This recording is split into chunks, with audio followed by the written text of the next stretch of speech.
birth certificate system natin, linamag nila. Sinabi ko nga, binaboy nila yung late registration para mabigyan siya ng Filipino citizenship. Dahil kung Filipino citizen ka, pwede ka magtayo ng negosyo, pwede ka bumili ng lupa, pwede kang tumakbo for public office. At kung titignan natin kabuuan, na nakakatakot rin yung nangyari dahil with this late registration, nakatakbo. Talagang nanalo. No? Sabi ko nga, naisahan tayo dito dahil nanalo itong kandidato na dala-dala niya yung fake birth certificate niya.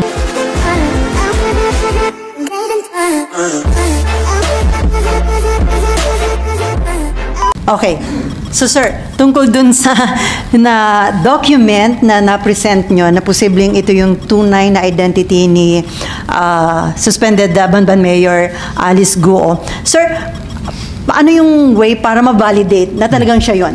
Unang-unang kumbinsido ako na si Guo Huaping ay si Alice Guo. Kumbinsido ako doon. Tatlong dahilan. Una, tingnan nyo lang yung picture ni Guo Huaping. No? In similarities, hindi natin matatanggal eh. No? Talagang hawig na hawig at kamukhang-kamukha niyo yung bata doon sa application for Special Investors Resident Visa. Pangalawa, doon sa dokumentong yan, nakasulat kung sino yung nanay niya.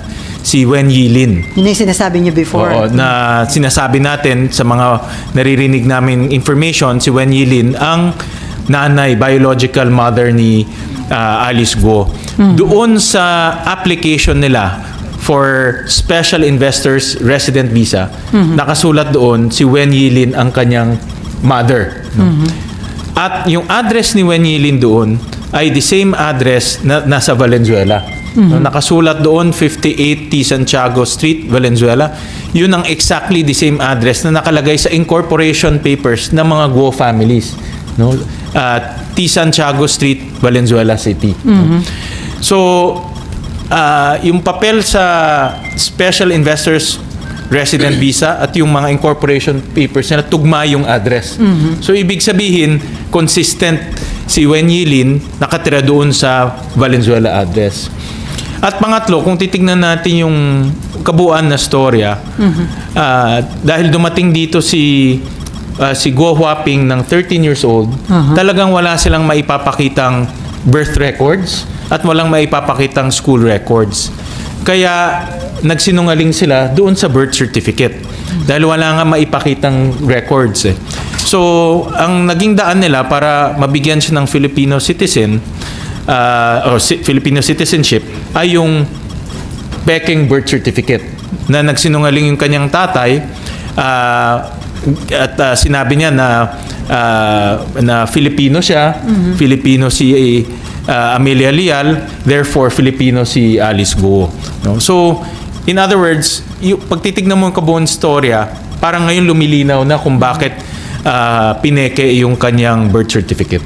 So sir, can we say wala nang lusot si Mayor Guo dito? Ako, malinaw na si Guo Huaping ay si Mayor Alice Guo. At magbe-verify pa kami ng mga ibang information para ma-establish yan. But initially, I'm very, very confident na iisang tao si Guo Huaping at si Alice Guo. So once na may establish, sir, lalabas ba na maraming tayong batas na nilabag itong si Mayor Guo at ang kanyang pamilya? Well, unang-una yung no? At ang nakakatakot dito, baka may iba pang ganitong case sa Pilipinas eh. Hindi lang natin alam ngayon dahil hindi high profile. But sabi nga ng Philippine Statistics Authority, meron silang 300 na cases of late registration na irregular, of which 60 plus ay nakakuha ng passport. No? So, makikita natin na talagang malaking reforma ang dapat natin gawin sa pag-i-issue ng birth certificate at ng late registration. Sir, the mere fact na yung documents galing ng Bureau of Immigration at saka Board of Investment, so ito rin ba hawak na rin ng Office of the Solicitor General para dun sa magagamit nila dun sa co-warranto case? Magagamit nila yan. Ang aking panawagan sa Office of the Solicitor General, kumuha na ng official documents kasi ito pinadala sa Senate. Sila mismo kumuha ng official documents from the Bureau of, from the Board of Investments, from the Bureau of Immigration, para official yung hawak nilang dokumento. Although itong si Mayor Go sa pamamagitan ng kanyang abogado, dinideny niya yung documents na hawak niyo, sir. Yeah, dahil ang narrative nila nabuntis nung kanyang ima yung kasambahay. Yun ang narrative nila. But if you look at the 4 late registration birth certificate, meron na 4 Kay Alice Go, kay Sheila Go, kay Simen Go, kay Wesley Go. Pare-pareho yung nanay. Si Amelia Lial in those 4 birth certificate, late registration birth certificate. So ibig sabihin 4 na beses na buntis yung kasambahay. No? So by that alone, parang magdududa ka, diba? Na 4 na beses nabuntis yung kasambahay nila at ipinganak 4 na yung magkakapatid na yon, no? Okay, Mav. And then si Beck. Sir, ano lang po yung nakikita ninyo na posibleng motibo why they went through all these lengths para makakuha po ng Filipino citizenship? Yung naturalization process natin medyo mabusisi, no?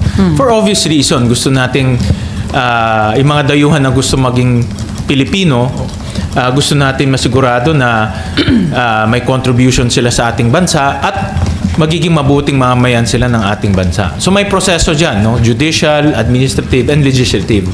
Kung matatandaan nyo, dito sa Congress, marami tayong ini-sponsor na maging Filipino, no? Iba ay sports personalities, athletes, iba ay tumutulong i-promote yung bansa natin. So alam natin itong mga taong to ay magiging produktibong mamayan ng ating bansa.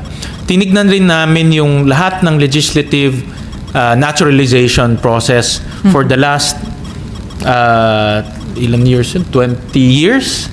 Wala kami nakitang Go Huaping o wala rin kaming nakitang Alice Go, no? So hindi siya dumuan dito sa Kongreso, no? That's for sure, no? At nag-issue na ang PSA na walang naturalization papers si Alice Go. Nagbigay na sa amin ng certification doon. No? So, pinapacheck lang namin sa judicial kung merong naturalization process through the judicial route.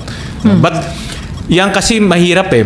Dapat patunayan mo na maganda yung ginagawa mo dito, patunayan mo na magiging mabuting mamamayan ka. So, mabusisi rin yung proseso. Pero tama yon kasi hindi naman tayo pwedeng basta-basta mag-naturalize. No, gusto natin masigurado, matiyak natin na maayos itong ina-naturalize natin. Pero obviously, sir, napakarami pa ring loopholes kaya nalulusutan, di ba? Actually, dapat tignan natin yung mas malaking larawan, the bigger picture na naaabuso talaga itong late registration natin. At ang nakakatakot dito, pwede silang bumili ng lupa. Yan ang shortcut para makabili ng lupa. In fact, nung tinignan namin records between 2008 to 2011, si Go Huaping at si Alice Go nagta-travel sila in and out of our country. So ibig sabihin, ginamit ni Go Huaping yung kanyang Chinese passport at ginamit rin niya yung kanyang Filipino passport in and out of our country. We have the passport numbers on record. So dalawang passport meron? Dalawang passport niya. No? Tumigil lang siya lumipad noong 2011. So from 2008 to 2011, nakita namin itong dalawang pangalan, si Go Huaping at si Alice Go, lumilipad at the same time. So most likely ginamit niya yung dalawang passport niya. Sir, next week may another hearing yung Committee on Women. So invited dito ulit si Mayor Alice Go at kukonfrontahin niyo ba about this document? Yes, definitely. No, iko-confront namin siya at gusto namin marinig yung kanyang sagot. But by the statements of his lawyers, obviously, i-deny niya yan. Ano? So, but matibay na ito. I think itong ebidensya galing sa Board of Investments, matibay at nagpapatunay na si Go Huaping at si Alice Go, iisang tao lang. Sir, initiative ng BOI at saka ng BI yung pag-provide sa inyo ng document para makatulong sa investigation ng Senate? Hindi. Nung binigay sa amin ng BI yung passport records ng kanyang ama, si Guo Jiangjong at si Wen Yili, nakita namin na yung visa nila is special investors resident visa. No, so that's yan ang visa na ginamit nila para makapasok at labas sila ng bansa natin. So hiningi namin sa Board of Investments yung mga supporting papers nito, at yun pinadala nila itong mga supporting papers ng application. No? At yun na nakita ninyo. At yun na nakita. Actually, marami yun. May mga iba pa siyang kapatid doon. Doon sa supporting papers. Okay, Mav, and then Vec nga pala. So sir, yung apat na magkakapatid, nandun po sila lahat sa dependents? Tatlo. Doon sa pinadala ng Board of Investments, ito yung aking personal na analysis. Si Wen Yi may 3 anak. Pero si Guo Jiangjong may ibang kasama o ibang asawa. No? So dalawang groups ang pinadala. Yung group ni Guo Jiangjong na may asawa at anak, at pinadala yung kay Lin Wenyi na may mga anak rin. No? So dalawang groups ang pinadala. No? So ang aking pag-aanalisa, si Guo Jiangjong may asawa at si Wen Yi ibang pamilya. O kinakasama niya o asawa niya. Hindi ko lang alam kung they are married or not. No? Pero definitely kinakasama niya yun. No? At sinabi rin naman sa mga press statements ni tawag ko na Guo Huaping. Ni Guo Huaping. Salit na Alice Guo. Guo Huaping na si Wen Yi ay kinakasama ng kanyang ama. No? So, inamin niya naman yun eh. No? So, parang nagtutugma yung story na yung kanyang ama may 2 pamilya. That's my own personal analysis based on the records. Okay, Vec. Sir, ang sabi po ng abogado ni Mayor Go, hindi malayo naman yung itsura nung picture dun sa passport kay Mayor Alice. Anong masasabi niyo po dun? Well, para sa akin, hawig na hawig eh. No? Hawig na hawig. And again, the next corroborating data, si Wen Yi. No, doon sa data, si Wen Yi yung nanay, at ang dependent daughter, ang tawag ng BOI dependent daughter, ay si Guo Huaping. No? So that's puts them together in that document. No? Yun yung magkasama in that document. And then you said, sir, na may malaking reforma na dapat gawin sa pag-issue ng documents. Ano po specifically yung dapat mabago or gawin? Yan ang dapat nating pag-aralan mabuti. No? Iniisip ko nga na dahil dapat talagang may accountability yung dalawang dapat may accountability. Una, yung taong nagpanganak, no? The midwife, the hospital, even yung maghihilot, dapat siya mismo tumistigo personally na siya yung taong nagpanganak doon sa bata, no? Dahil hindi pwedeng blanco yun eh. Yun yung direct evidence na siya yung tao na doon at nakita niya yung bata. Pangalawa, pagdating sa pag hospital nangyari yan, dapat may accountability rin yung hospital na siya na mag-provide sa Register of Deeds na talagang pinanganak dito sa amin itong batang to. No? So nawala yung link na yun eh. Kaya if you look at the late registration, yung hilot, walang may pangalan pero hindi natin alam kung nasaan. Doon naman sa other late registration nila, may midwife pero walang nakasulat kung ano yung license number, kung ano. So, hindi natin talagang alam kung sino yung taong nagpanganak doon sa bata. No? Butas yun eh, hindi natin alam yun. Pero sir, bakit kaya hindi tunay na birthday nila nilagay doon sa birth certificate na kinusaan? That's a very good question. Si Alice Guo at this time is 34 years old, not 37. No? Based on sa birthday ni Guo Huaping. At nung 2000 and nag-issue yung kanyang late registration 2005. At that time she was 19 years old. So hindi pa pwede. No? So pagbabawasan mo ng 3 years, yung 19 magiging 17 lang siya. Pero at that time bumibili na sila ng lupa, nag-incorporate na sila ng papers. So hindi ka, pag minor ka, hindi ka pwede bumili ng lupa, hindi ka rin pwede mag-incorporate ng mga corporation. So ang theory ko, again, personal analysis ko, pinatanda niya para si Alice Guo pwedeng mag-incorporate ng mga corporation, pwede rin siya bumili ng lupa. Pero 3 years younger siya. Yeah. So yun ang aming analysis. Okay, Cecil. And then Danielle. Opo. So, ibig sabihin, sir, hindi 37 years old si Go? Doon sa sinasabi natin Hindi. na. She's only 34 kasi ang birthday niya is August 31, 1990. So, additional perjury yun if ever. Tama ka And doon. then, sir, may sinasabi yung lawyer niya, si Attorney David, na somehow may violation of the Privacy Act. Daw yung SALN niya at saka yung identity niya ay hindi dapat minimade public kasi sinasubmit lang nila sa Senate. In aid of legislation lang dapat ang gamit. Lumilihis siya sa pinaka-topic eh. I think dinidivert nila yung attention. Hindi naman yung attention. Ang punto dito is yung kanyang peking birth certificate at dinoktor yung kanyang birth certificate. At idudugtong ko rin to sa Pogo. Siguro, sinasabi nila, marami kasi nagsasabi, Pogo, paano napunta tayo doon? Ito kasing naging daan para bumili ng lupa. No? So, kung ikaw ay Pinoy, at nagamit mo yung late registration para maging Pinoy, pwede ka bumili ng lupa. Pag pwede kang bumili ng lupa, pwede ka na magtayo ng Pogo Hub, pwede ka na magtayo ng Pogo facilities, at pwede na rin pumasok sa iyo yung pera. No? So, ibig sabihin, dahil Pinoy ka, pwedeng i-remit sa yung pera, ikaw na magpapatayo, ikaw na bibili ng lupa. So, importante itong angulo na ito kasi nga, ang nakikita kong parang direction is si Alice Go, ginawang Filipino para makabili ng lupa, para makatanggap ng pera, para maipatayo yung Pogo. So that's the connection that I'm looking at. So, pag pinag-sum up natin at mapapatunayan na hindi talaga siya Pilipino, pwedeng i-forfeit ng government yung lahat ng property. Pwede mangyari yun. Magiging defective yung purchase niya. And last na po. Sir, yun ba sa tingin mo, family lang nila Go yung nagpapaikot dito sa sistema natin? Or do you think China sponsored ito para ma-penetrate talaga yung inuunti-unti yung Pilipinas na kunin? Hindi ko alam yung gano'n na angulo, tsaka hindi ko masasabi with certainty.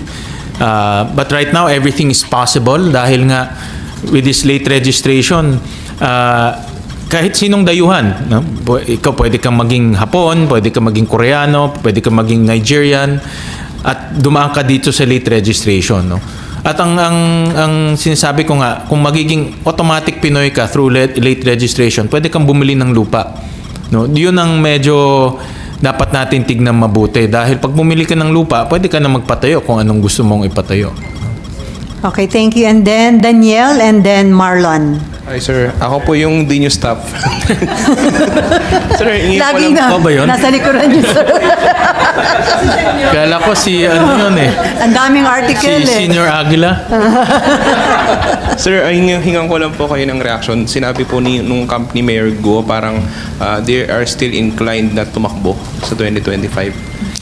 Importante yung action ng Solicitor General, no? Because judicial process yan, magpa-file sila ng case at dito patunayan ng Office of the Solicitor General na hindi siya Filipino. At yun na nga, nagsinungaling sila doon sa kanilang birth certificate. So importante yan, that's the first step. Dahil kung nangyari yan, then hindi na siya pwedeng mag-file ng Certificate of Candidacy. Kasi dahil isusulat mo doon, are you a Filipino? Hindi niya na ma-check yun, yung box na yun. So ibig sabihin, sir, kailangan kumilos na ng mabilisan kasi kung malapit na yung filing. Yes, tama ka doon. Yeah, that's a very good point. Dahil October na yung filing, at kung walang kaso or yung kaso pending, technically, pwede pa siya mag-file ng Certificate of Candidacy niya. Pero pwede Tama siyang ka doon. ma-disqualify, sir, in case na during the campaign, lumabas yung result. Ako, I would assume, pag final niya yun, maraming taga-Bamban magpa-file ng disqualification because of this. No? Most likely, makakalaban niya bilang alkalde. No? So, magpa-file siya. So, babagsak rin doon sa hearing. Pero pag file mo, hindi automatic yun. Magkakaroon ng hearing, papatunayan mo. So, mayroon ring round of due process. No? Si Marlon and then Nympha. Sir, as pointed out nung mga lawyers ni Guo, sabi nila, he who alleges should prove yung allegation. Meron pa ba, sir, iba pang ebidensya, documentary na makukuha pa o mapepresent? Meron pa. Hindi ko lang masabi ngayon kasi we're still in the process of validation, pero meron pa. Na direktang magpapatunay na hindi siya Filipino dahil nanay niya si Wen Yili. Meron pa. Sir, and then what will happen kung hindi mapatunayan ni Guo yung kanyang Filipino citizenship? What will happen to her? Ang process ay nakikita kong process yan, yung kanyang birth certificate ay ma-invalidate. At since wala na yung birth certificate niya invalidated na, hindi siya magiging Filipino. No? At ang next step dyan, i-determine kung anong nationality siya. Pero siya na magde-determine nun dahil hindi na natin, Pilipinas to, hindi na natin trabaho kung ano i-determine yung nationality niya. No? Ang trabaho lang natin ay ma-invalidate yung birth certificate niya dahil nga yung mga impormasyon na binigay ay mali-mali. No? So, but ngayon kung anong nationality niya, siya na magpapatunay niyan kung ano yung magiging nationality niya. Sir, yung in connection dun sa tanong ni Ma'am kanina, we all know that Pogo only came into existence 2017 2019. Doon talaga sila dumami. But there were acts committed by Guo and her father, their family, way before nung nagkaroon ng Pogo sa Pilipinas. In fact, as you earlier mentioned, nagtayo na sila, nag-incorporate sila ng iba't ibang company na it would appear na hindi naman kumikita ng malaki. Ano sir yung tingin nyo yung dahilan bakit nga nila dadayain yung citizenship ng mga anak, magtatayo ng company na maliliit? Do you think this part of what you previously mentioned na money laundering yung activity talaga? Hindi ko lang masabi ngayon, no? But I had a meeting with AMLAC last Friday. Nagpa-brief ako. Hindi ko lang masabi ngayon kasi I told them I'll treat that as an executive session because ongoing pa yung investigation. But definitely mabigat yung angulo ng money laundering. And we'll request AMLAC to present their findings kung kaya na next Tuesday o kung ano pang pwede nilang i-present. But definitely yung angulo ng money laundering mabigat yun. No? At I hope that AMLAC can already present some of their preliminary findings sa hearing. No? But yung angulo na yan should be pursued dahil ang kinakatakutan ko pag itong money laundering hindi natin mapipigil, pumapasok ang pera na hindi natin alam saan nanggagaling. At nagagamit yan sa politika, nagagamit yan sa iba pang hindi tamang bagay. Dahil hindi mo alam saan source. Hindi mo rin alam saan ang paggastos. No? At kaya if you look at the financial statements, talagang wala kang makikita doon eh. Pero makikita mo naman sa lifestyle ni Guo Huaping. Nakikita mo naman yung kanyang campaign, no? Nasa social media yun. Hindi ordinaryong kampanya yun. No? Yung bumababa ka sa helicopter, hindi ordinaryo yun. No? So, definitely may pinagkukunan silang pera. And then, Nympha. Sir, sa mga recommendations ng committee, likely ba kasama yung pagsasampa ng kasong perjury against the mayor? Possible yan. Possible yan. Lalo na sa kanyang father. Sinabi na rin yan ng PSA, no, na pwedeng mag-file ng perjury against the father kasi yung father ang nag-file ng late registration birth certificate. At nananawagan din ako sa PSA na laliman pa yung investigasyon nila sa sindikato na nangyayari sa loob ng mga civil registrar. Ako naniniwala ako na merong sindikato sa loob dahil hindi ito the first time. No? So, ang PSA dapat should investigate also dahil sila yung naging butas At hanggang ngayon, tuloy-tuloy pa rin yung late registration. Kung hindi nila ma-investigate kung sino itong mga sindikato, tuloy-tuloy rin tayo nag-i-issue ng fake birth certificates. Sir, kay Mayor kasi, di ba, nung una dininay niya na meron siyang mga kapatid, pero eventually inamin niya kasi kasama niya pala pa-abroad yung isa sa mga kapatid. Si Sheila Guo. So merong inconsistencies or lying. So, yun ang magiging basis din, sir, ng recommendation ng perjury. Pwede rin yun. Dahil nga, the first hearing talaga, completely outright denial doon sa dalawang kapatid niya. Pero nung second hearing, bumaliktad siya, no? Na kilala niya pala at pinoprotektahan raw niya yung mga kapatid niya sa intriga, no? Pero hindi palusot na lang yun sa totoo lang, no? And meron rin kaming doon din sa incorporation papers ng mga Guo family. Ang presidente, si Alice Guo, ang treasurer or corporate secretary, si Sheila Guo. So nakita namin na itong dalawa, hindi lang sabay na bumabiyahe, magkatrabaho rin. No? So obviously nagsisinungaling siya. How about contempt, sir? Contempt. Possible yan. Pero sir, kasi dun sa dalawang hearings, nire-raise na lagi na nagsisinungaling si Mayor Guo, pero bakit hindi pa ho siya nako-contempt? Possible yan. Binibigyan, dahil nasabi ng chairman, dahil nga public officer siya, binibigyan rin natin siya ng, kumbaga, ng leeway para ipaliwanag yung sarili niya dahil lingkod bayan rin siya. No? But since ngayon, suspended na siya, no? Pag kinontempt siya, hindi na siya mayor eh. May vice mayor na nag-ooperate o nagpapatakbo ng banban. So, posibleng mako-contempt siya pag nagsinungaling pa rin siya. No? Dati kasi pag nagsinungaling siya, na-contempt siya, incumbent mayor siya. But since suspended na siya at merong OIC mayor, possible na i-contempt siya pag tuloy-tuloy pa rin yung pagsisinungaling niya. Contempt and detained here in the Senate, sir. Yes. So sir, possible na patong-patong na kaso kakarapin ni Mayor Guo. Di ba, non-bailable ba yung sa human trafficking na... Yeah, kaya before I answer that, kaya gusto ko ulit ibalik yung DNA. Mawawala itong accusation sa kanya kung nagpa-DNA siya at si Wen Yilin. No? As simple as that. Kung si Wen Yilin at siya nagpa-DNA at hindi sila mag-ina, mawawala lahat itong accusation sa kanya. No? So, kung ako sa kanya, magpa-DNA test na siya. Of course, full transparency, no? May mga witnesses, may media para magkaalaman na kung sino talaga ang nanay niya. Sir, doon sa hearing ba next week, kasama na rin yung nangyaring pag-raid sa Porac, Pampanga? Yes, kasama na. According to the committee, isasama na yung discussion dito sa raid ng Porac. And then, doon ba sir involved yung si Dennis Cunanan?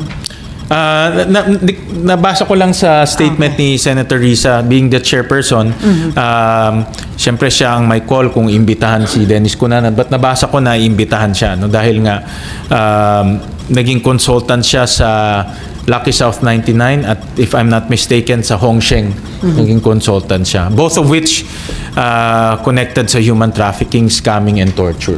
Sir, dito sa tinatakbo ng issue sa Pogo at kay Mayor Alice Guo, do you think mahaba pa ito or malapit na matapos?